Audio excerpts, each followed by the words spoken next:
Hai assalamualaikum, ketemu lagi dengan saya Davi. Kali ini saya akan bercerita tentang kura-kura dan kancil yang baik hati. Tapi sebelumnya alangkah baiknya kalian meluangkan waktu beberapa detik untuk menekan tombol subscribe, like dan juga komen agar teman-teman senantiasa mendapatkan update cerita rakyat selanjutnya. Mari kita mulai. Di suatu hutan tinggallah seekor kura-kura. Ia dikenal sebagai kura-kura yang baik hati. Sehari-hari ia selalu menjaga dan merawat kebun sayurnya. Ia menanam sayuran bukan untuk dirinya sendiri melainkan untuk semua teman-temannya yang berada di hutan. Setiap 1 minggu sekali ia selalu memanen hasil dari kebun sayurannya dan kemudian dibagikan kepada teman-temannya. Oleh karena itu teman-temannya juga baik kepadanya.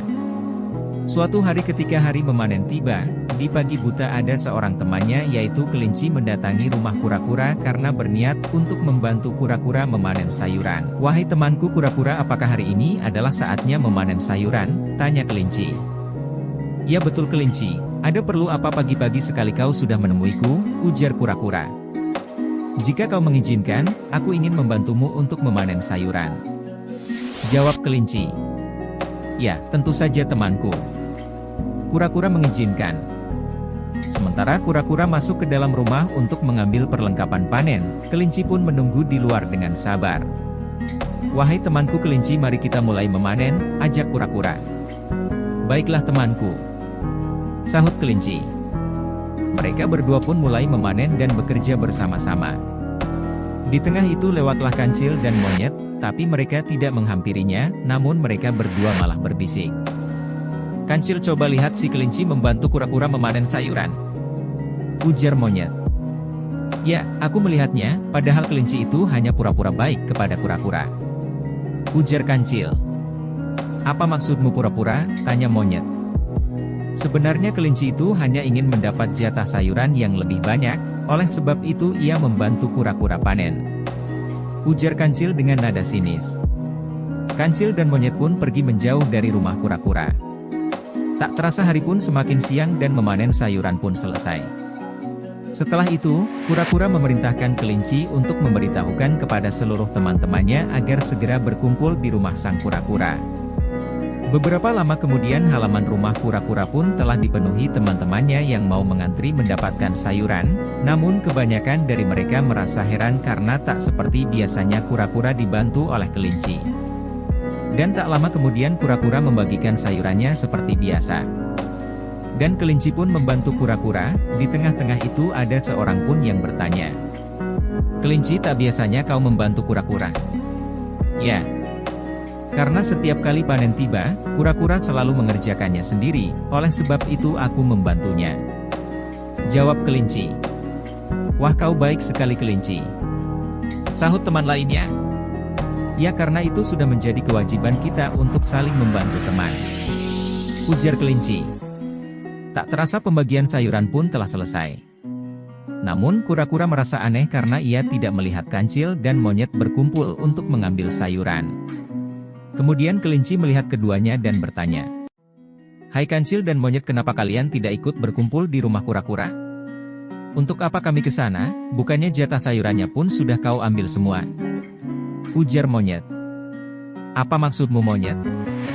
tanya kelinci heran. "Sudahlah, kau jujur saja, kami juga sudah tahu bahwa kau itu hanya pura-pura baik kepada kura-kura, karena kau ingin mendapatkan jatah sayuran lebih banyak bukan?" sahut kancil. "Itu semua tidak benar dan tidak seperti yang kalian pikirkan teman, bahkan aku pun belum mendapatkan jatah sedikit pun," jawab kelinci. "Sudahlah, mari kita pergi," ujar monyet. Kemudian kancil dan monyet pun pergi. Dan saat itu pun juga kelinci merasa sedih karena dituduh oleh kancil dan monyet. Kemudian kelinci kembali lagi ke rumah kura-kura dan menceritakan semuanya pada kura-kura, dan setelah itu kelinci pergi. Beberapa minggu kemudian setelah kejadian itu, setiap kali panen tiba kelinci tidak lagi membantu kura-kura untuk memanen sayurannya. Karena ia merasa tidak nyaman atas tuduhan yang diungkapkan kancil dan monyet. Bahkan ketika kura-kura sendiri pun yang sengaja mengajaknya untuk memanen sayuran, kelinci tetap menolaknya. Suatu ketika, kancil dan monyet berniat pergi ke suatu tempat. Di tengah perjalanan, tiba-tiba mereka terperosok ke dalam lubang sedalam 2 meter. Dan ternyata itu adalah lubang yang sengaja dibuat oleh pemburu yang ingin menjebak hewan apa saja yang ada di hutan. Mereka berdua pun kaget dan berusaha berteriak minta tolong. Kemudian kelinci lewat dan mendengar teriakan yang meminta tolong. Ia terus menyusuri dari mana asal suara itu muncul. Lalu ia melihat bahwa kancil dan monyetlah yang berteriak minta tolong. "Wahai temanku kancil dan monyet, apa yang sedang kalian lakukan di dalam lubang?" tanya kelinci. "Tolong kami kelinci, kami terperosok ke dalam lubang jebakan ini," ujar kancil. "Tentu saja, kalian tunggu sebentar, aku akan mencari alat untuk mengeluarkan kalian," jawab kelinci. Sementara itu kelinci berlari mencari alat untuk menarik kancil dan monyet ke atas. Tiba-tiba ia menemukan sebuah tali panjang dan bergegas menghampiri monyet dan kancil. Dengan sekuat tenaga ia menarik satu persatu dari mereka. Tiba-tiba kura-kura muncul dan kemudian membantu kelinci. Setelah beberapa lama kemudian, kancil dan monyet pun dapat terangkat ke atas. "Untunglah kalian selamat," ujar kelinci.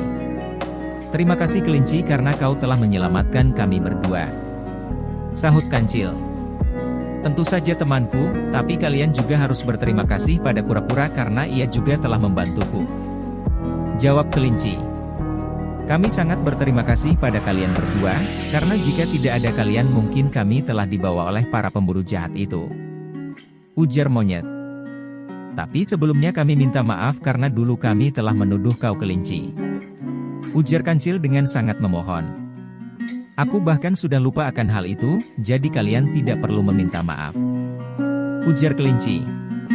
"Sekarang mari kita pulang bersama," sahut kura-kura. Kemudian mereka pun pulang bersama-sama.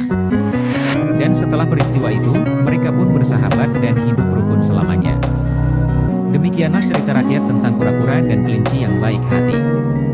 Semoga cerita ini kita dapat mengambil pelajaran pentingnya untuk saling bekerja sama. Sampai jumpa.